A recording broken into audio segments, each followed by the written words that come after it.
Gandhi n'était pas faible. Et si tu crois que la non-violence est une philosophie de lâche, alors tu es exactement le type d'homme que Gandhi aurait vaincu. Aujourd'hui, on va parler d'un guerrier sans épée, d'un homme qui a compris une loi que partagent les samouraïs, les stoïciens et tous les véritables maîtres de soi. Mais avant de commencer, fais une chose simple. Si tu veux une sagesse qui forge des hommes libres, pas du divertissement creux, abonne-toi maintenant à la chaîne Le Samouraï Sage. Ici, on parle de maîtrise de soi, de discipline intérieure et de puissance calme. Allez, maintenant continuons. On t'a présenté Gandhi comme une icône inoffensive. Un vieil homme frêle, prêchant la paix pendant que le monde réel se gagne par la force. C'est une caricature. Gandhi n'était pas un rêveur. Il était juriste, stratège, discipliné. Et surtout, il comprenait le pouvoir mieux que ceux qui le détenaient. Dans le Bushido, il existe un principe fondamental. La maîtrise de soi précède la maîtrise de l'adversaire. Un samouraï incapable de contrôler ses émotions est déjà mort, même s'il porte un sabre. Gandhi a appliqué exactement cette loi. Sa non-violence n'était pas une fuite du combat. C'était le choix du terrain. Là où l'Empire britannique excellait dans la force brute, Gandhi les a forcés à combattre sur un terrain qu'ils ne comprenaient pas, la légitimité morale et la durée. Chaque arrestation de Gandhi n'affaiblissait pas le mouvement. Elle exposait l'Empire. Chaque coup reçu sans riposte détruisait un peu plus le masque du civilisateur. C'est une guerre d'usure, psychologique, politique, symbolique. Un samouraï ne frappe pas toujours le corps. Parfois, il frappe l'esprit de l'ennemi. Alors, quel est le miroir pour l'époque actuelle? Aujourd'hui, Gandhi serait moqué. On dirait qu'il est naïf, trop lent, trop calme, trop moral. Parce que notre époque confond réaction et force. Le samouraï sage, c'est une chose. Celui qui réagit a déjà perdu l'initiative. Maintenant demande-toi, quelle est la discipline intérieure, où se trouve la vraie puissance? Gandhi jeûnait, pas pour impressionner, mais pour rappeler une loi ancestrale. Celui qui domine ses désirs, domine sa destinée. Les samouraïs s'entraînaient à mourir chaque jour. Gandhi, lui, s'entraînait à ne plus avoir peur. Quand un homme n'a plus peur de perdre, le pouvoir ne sait plus quoi faire de lui. Et quel est le lien avec toi qui écoutes en ce moment? La question n'est pas « faut-il être violent ou pacifique ?» La vraie question est « qui te contrôle? Tes émotions, ta colère, le regard des autres? Ou ta conscience, ton axe intérieur, ton propre code? » Un samouraï sans sabre reste un samouraï.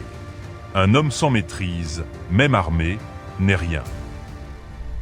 Maintenant, si tu veux comprendre à quel point Gandhi n'était pas gentil mais redoutable, alors écoute ça. En 1930, les Britanniques contrôlaient le sel en Inde. Un geste simple, mais faire son propre sel était illégal. Gandhi aurait pu appeler à la révolte armée, à l'émeute, à la haine. À la place, il a marché. 390 km, à pied, pendant 24 jours, avec une poignée d'hommes au départ et des milliers à l'arrivée. Arrivé à la mer, il s'est penché et il a ramassé du sel.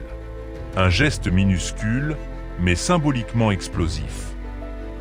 L'Empire britannique ne savait pas quoi faire. Arrêter un vieil homme qui ramasse du sel? Pourtant ils l'ont fait. Ils l'ont jeté en prison. Et là, le monde entier a regardé. Voilà le génie de Gandhi. Il transformait des gestes simples en armes morales. Et maintenant, regarde notre époque. Aujourd'hui, on croit que le pouvoir, c'est crier plus fort que les autres, réagir plus vite, s'indigner en ligne. Mais dis-moi, qui contrôle vraiment la situation? Celui qui explose ou celui qui reste droit quand tout le monde perd la tête? Dans un monde où tout est provocation, le calme est devenu une force rare. Un homme capable de ne pas répondre à une insulte. Un homme capable de ne pas céder à la colère. Un homme capable de ne pas se vendre pour un peu d'attention. Cet homme est dangereux. Pas pour les gens, mais pour le système. Parce qu'il est imprévisible. Il n'est pas manipulable par l'émotion. Gandhi disait en substance, « Ils peuvent me tuer, mais ils ne peuvent pas me vaincre. » Parce qu'il avait compris une chose que peu d'hommes acceptent. Tant que tu contrôles ton intérieur, personne ne peut te posséder. Les samouraïs appelaient ça le centre. Les stoïciens appelaient ça l'axe. Gandhi appelait ça la vérité vécue. Aujourd'hui, on veut tout et tout de suite. Gandhi, lui, jouait sur le long terme. On veut la victoire rapide, Gandhi construisait l'inéluctable. C'est pour ça qu'il a gagné. Pas parce qu'il était plus fort physiquement, mais parce qu'il était plus stable intérieurement que ses ennemis. En conclusion, Gandhi n'a pas libéré l'Inde par la douceur. Il l'a libérée par une discipline radicale que peu d'hommes sont capables d'endurer. La non-violence n'est pas pour les faibles. Elle est pour ceux qui sont assez forts pour ne pas céder à l'instinct. Si cette vision t'a parlé, si tu cherches une sagesse qui ne fuit pas le monde moderne, mais l'affronte avec calme et droiture, abonne-toi à la chaîne Le Samouraï Sage. Ici, on cherche à forger l'esprit de ceux qui refusent de se laisser dominer. Et dis-moi en commentaire, la maîtrise de soi est-elle encore possible aujourd'hui ou est-elle devenue une force oubliée? En attendant, reste stoïque, reste zen et surtout, reste une bonne personne. Je suis le Samouraï Sage, je te retrouve bientôt.